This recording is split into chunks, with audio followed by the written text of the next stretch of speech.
membahas kekuasaan dan politik. Dari kelompok 11 yang beranggotakan Muhammad Dafa Subing, Aulia Putri Maharani, Amalia Junita, Balkista Clarissa, Dea Regita Putri. Kekuasaan dan politik. Definisi kekuasaan.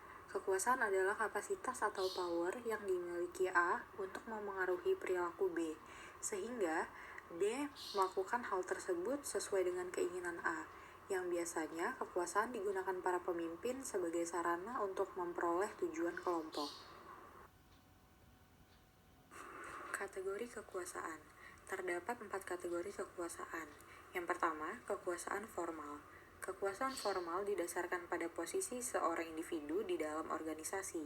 Ini dapat berasal dari kemampuan untuk memaksa atau memberikan imbalan, atau dari wewenang formal. Contohnya, paksaan, pemberian imbalan, dan legitimasi. Yang kedua, yaitu kekuasaan pribadi. Merupakan kekuasaan yang berasal dari karakteristik individu, yaitu keahlian dan rasa menghormati, serta mengagumi orang lain. Yang ketiga, kekuasaan acuan. Pengaruh yang didasarkan pada identifikasi dengan seseorang yang memiliki sumber daya atau sifat pribadi yang diinginkan. Yang terakhir, kekuasaan karena keahlian. Pengaruh yang didasarkan pada keahlian atau pengetahuan khusus. Kekuasaan taktik. Riset telah mengidentifikasi 9 pengaruh taktik yang berbeda, yaitu terdapat legitimasi, bujukan yang rasional, daya tarik yang menjadi sumber inspirasi, konsultasi, pertukaran, daya tarik pribadi, menjilat, tekanan, dan koalisi. Beberapa taktik lebih efektif daripada yang lainnya. Bujukan secara rasional, daya tarik yang mengundang banyak inspirasi, dan konsultasi lebih cenderung menjadi sangat yang efektif. Terutama ketika para hadirin sangat tertarik pada hasil atau proses pengambilan keputusan. Tekanan cenderung akan menjadi bumerang dan biasanya kurang efektif dibandingkan ke-9 taktik lainnya.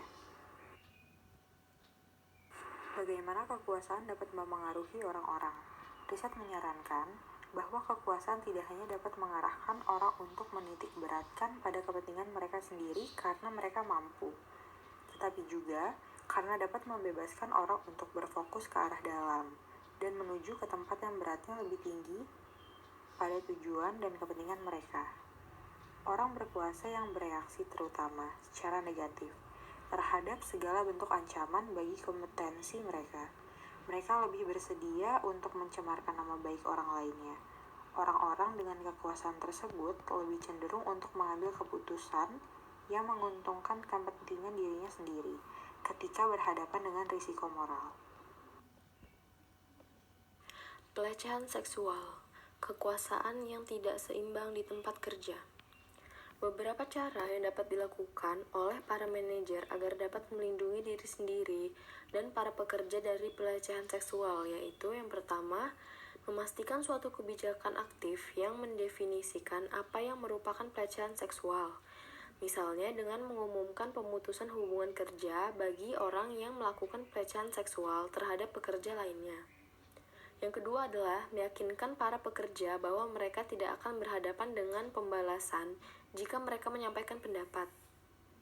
Yang ketiga adalah menginvestigasi seluruh keluhan dan memberitahukan kepada Departemen Hukum dan Sumber Daya Manusia. Yang terakhir adalah memastikan para pelanggar diberikan kedisiplinan atau diberhentikan. Politik, kekuasaan beraksi. Definisi dari politik organisasi adalah perilaku berpolitik dalam organisasi terdiri atas aktivitas-aktivitas yang tidak dipersyaratkan sebagai bagian dari peranan formal individu tetapi yang memengaruhi atau berupaya untuk memengaruhi distribusi dari keuntungan dan kerugian di dalam organisasi. Perilaku politik dari rendah ke tinggi yang akan menghasilkan imbalan dan hukum yang harus dihindari. Penyebab dan konsekuensi dari perilaku berpolitik menurut faktor individunya yaitu pengawasan diri sendiri yang tinggi, tempat kendali secara internal, kepribadian match yang tinggi, investasi organisasional, alternatif pekerjaan yang dipandang, dan ekspektasi atas keberhasilan. Sedangkan penyebab dan konsekuensi dari perilaku politik menurut faktor organisasi yaitu realokasi sumber daya, peluang promosi, kepercayaan yang rendah, peranan yang tidak jelas, sistem evaluasi kerja yang tidak jelas, pelaksanaan pemberian imbalan yang tidak beresiko, pengambilan keputusan secara demokratis, tekanan kinerja yang tinggi, dan yang terakhir adalah para manajer senior yang mementingkan diri sendiri. Faktor organisasi yang utama harus meyakini adanya perbedaan peran individu yang dapat terjadi. Bukti-bukti ini dikuatkan ketika terjadi faktor organisasi, bahwa situasi dan budaya tentu dapat mempromosikan politik secara spesifik ketika sumber daya sebuah organisasi mengalami penurunan dan pola sumber daya berubah, maka dapat peluang untuk mempromosikan permainan politik yang akan mulai bermunculan, dan organisasi melakukan perampingan untuk meningkatkan efisiensi, maka sumber daya harus dikurangi dan orang-orang yang terlibat di dalamnya akan ditindak secara politik dan akan mengamankan apa yang mereka miliki di dalam organisasi tersebut. Bagaimana orang-orang memberikan tanggapan terhadap politik organisasi? Ketika pemahaman politik tinggi, maka kinerja dalam berpolitik cenderung meningkat. Tetapi ketika pemahaman politik rendah, maka individu akan menurunkan kinerjanya dan menganggap keterlibatan politik sebagai ancaman atau negatif. Yang kedua, perilaku politik memberikan efek moderat terhadap kepemimpinan beretika, yang dimana para pekerja atau pemimpin lebih responsif kepada kepemimpinan yang beretika dan menunjukkan perilaku kewarganegaraan yang tinggi. Maka secara tidak langsung lingkungan pun ikut konsisten terhadap etika dan berpolitik. Yang ketiga, para pekerja yang memandang politik sebagai ancaman, maka akan sering memberikan tanggapan dan perilaku defensif, yaitu perilaku yang reaktif dan protektif untuk menghindari tindakan penyalahan dan perubahan. Pokok organisasi dapat mengancam para pekerja. Yang pertama, menurunkan kepuasan kerja. Yang kedua, meningkatkan kecemasan dan tekanan. Yang ketiga, meningkatkan tingkat putaran pekerja. Yang keempat, menurunkan kinerja pekerja. Selanjutnya yaitu manajemen kesan. Manajemen kesan adalah proses yang manajemennya menggunakan individu yang berupaya untuk mengendalikan kesan lainnya yang dapat membentuk mereka. Siapa yang terlibat manajemen kesan? Ialah para individu yang mempunyai pengawasan diri yang tinggi.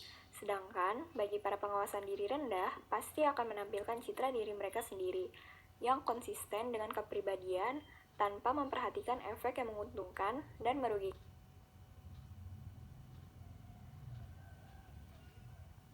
Etika dalam perilaku berpolitik. Etika politik merupakan prinsip moral tentang baik buruk dalam tindakan atau perilaku dalam berpolitik. Etika politik juga dapat diartikan sebagai yang pertama tata susila atau kesusilaan, yang kedua tata sopan santun atau kesopanan dalam pergaulan politik. Lalu bagaimana sih memetakan karir politik kita? Nah, ada 3 strategi mendasar dalam memetakan karir kita. Yang pertama, introspeksi diri, kenali siapa kamu, apa kelebihan dan kekuranganmu. Seorang manajer yang efektif mengakui bahwa politik sebagai hal yang alamiah dalam organisasi. Beberapa orang secara signifikan lebih cerdas dalam berpolitik daripada orang lain, dalam artian bahwa mereka lebih menyadari politik yang sedang terjadi dan dapat memanajemen kesan. Mereka yang bagus pada permainan politik dapat diharapkan untuk memperoleh evaluasi kinerja yang lebih tinggi, dan dengan demikian akan meningkatkan gaji yang lebih besar serta promosi yang lebih banyak daripada menjadi bersahaja dalam berpolitik atau tidak pada tempatnya. Cerdas dalam berpolitik juga cenderung untuk memperlihatkan kepuasan kerja yang lebih tinggi, dan dapat menetralisasi tekanan pekerjaan dengan lebih baik.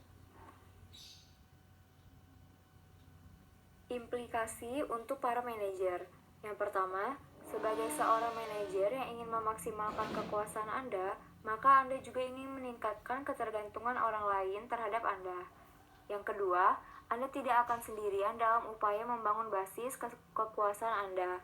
Yang ketiga, cobalah untuk menghindari menempatkan orang lain dalam posisi di mana mereka merasakan bahwa mereka tidak memiliki kekuasaan. Yang keempat, dengan menilai perilaku dalam kerangka kerja politik, Anda dapat dengan lebih memprediksi tindakan orang lain. Yang kelima, pertimbangkan bahwa para pekerja yang memiliki kemampuan berpolitik buruk dalam permainan politik umumnya menurunkan kepuasan kerja.